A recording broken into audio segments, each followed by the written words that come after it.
Welcome to the Derbyshire Peak District in England, an area of outstanding natural beauty, some of the best stately homes in the country and some very unpredictable weather.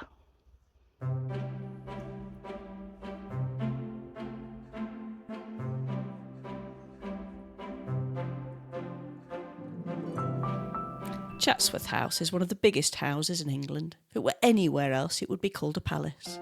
Confusingly, it's the home to Lord Cavendish, the Duke of Devonshire. It's a place where dogs are part of the family, where craftsmanship is evident throughout. There are 300 rooms and one of the most important art collections in the UK, including the Trompe-l'œil violin, which is hidden behind a door. My favourite rooms are the ones with the hand-painted Chinese wallpaper. I think they're incredibly beautiful. The 11th Duke is the man that opened the house up to the public. The palatial dining room where Queen Victoria ate her first adult meal is still in use today. The sculpture room is genuinely stunning. The weather in Derbyshire is always a bit unpredictable. Despite being the hottest summer on record, I visited on a day with unrelenting rain.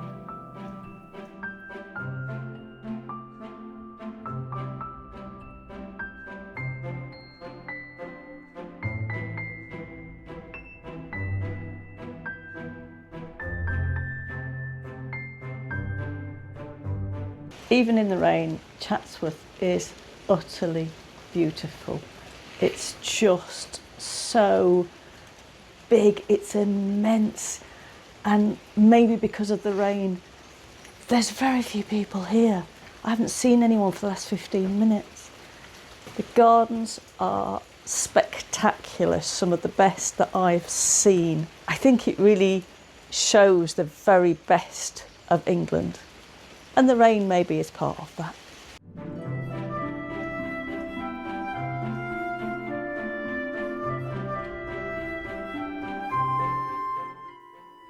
The garden spreads to 105 acres and has been cultivated for 500 years.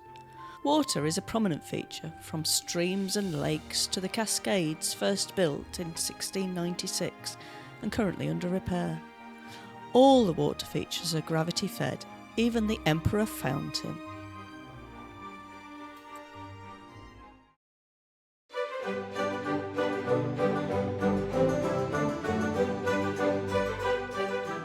If Haddon Hall looks familiar, that's probably because it's often used as a film set, from Jane Eyre to Wolf Hall.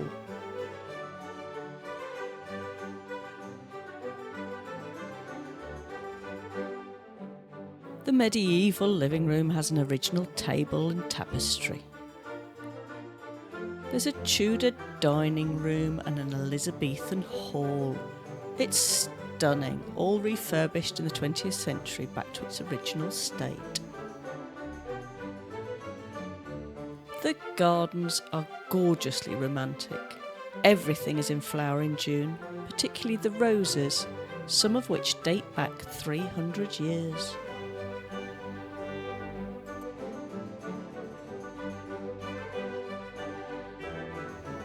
It's a lovely place to visit, especially if you're a history buff. But I have to say it doesn't represent the same value for money that Chatsworth does. The former Dowager House for Haddon Hall, the Peacock in Roseley, was my bed for the night. Bakewell is a charming English town in the middle of the Peak District. Jane Austen famously stayed here at the Rutland Arms Hotel. There are plenty of shops and pubs, and the river would be a lovely walk if the weather were more amenable. The small house museum at the top of town gives some Tudor history for normal people, along with some World War I battery history, interestingly.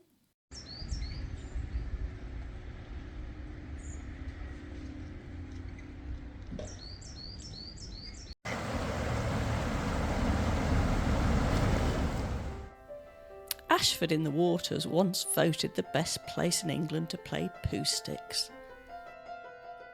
Once the centre of the black marble industry, It's now popular with tourists because it's picturesque with beautiful cottages and a riverside setting.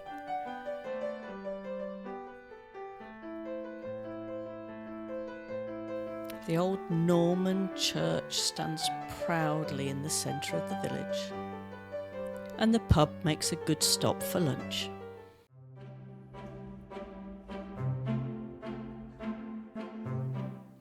Not far from Ashford is the Monsal Trail, a traffic feed trail along an old railway line.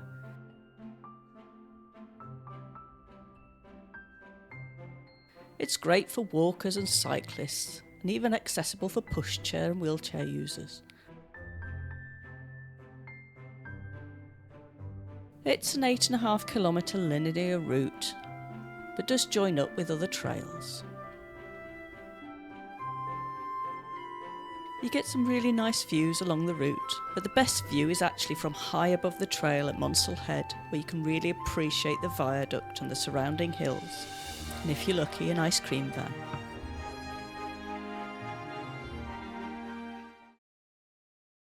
Winnats Pass is one of the most spectacular roads in England.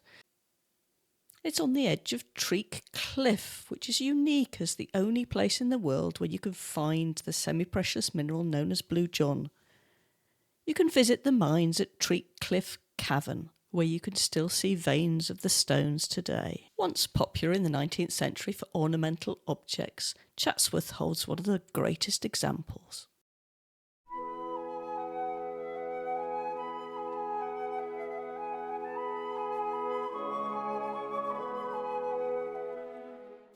The countryside in Derbyshire is wild and windswept.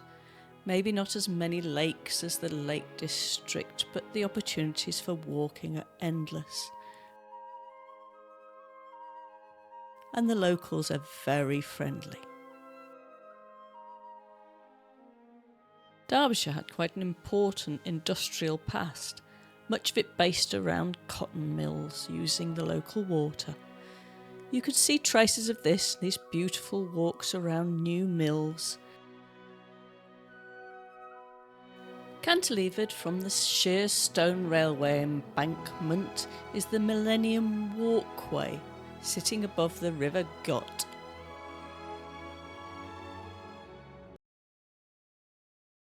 Buxton has a somewhat different feel about it compared to the surrounding area. Much like many spa towns in Europe, it was developed in the 18th and 19th century.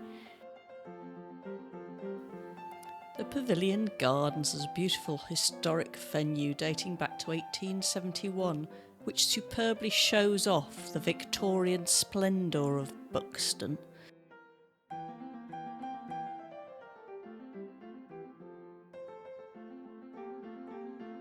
The town centre mixes the refinement of the Victorian Georgian architecture with the typical northern town. The centre's pedestrianised, making it very pleasant. The spring water is the real draw to Buxton. There's been bathing here since Roman times. A former duke was inspired by Bath to build this crescent building where you can still bathe in the natural waters.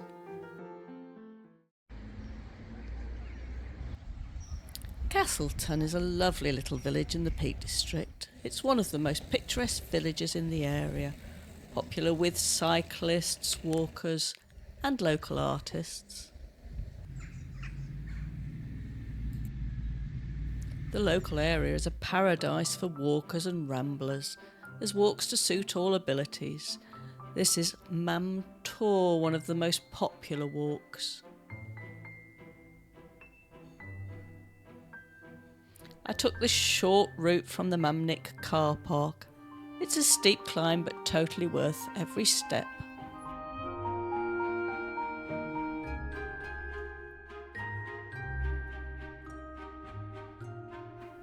If you're looking for the very best that England has to offer, I think I may have found it in Derbyshire.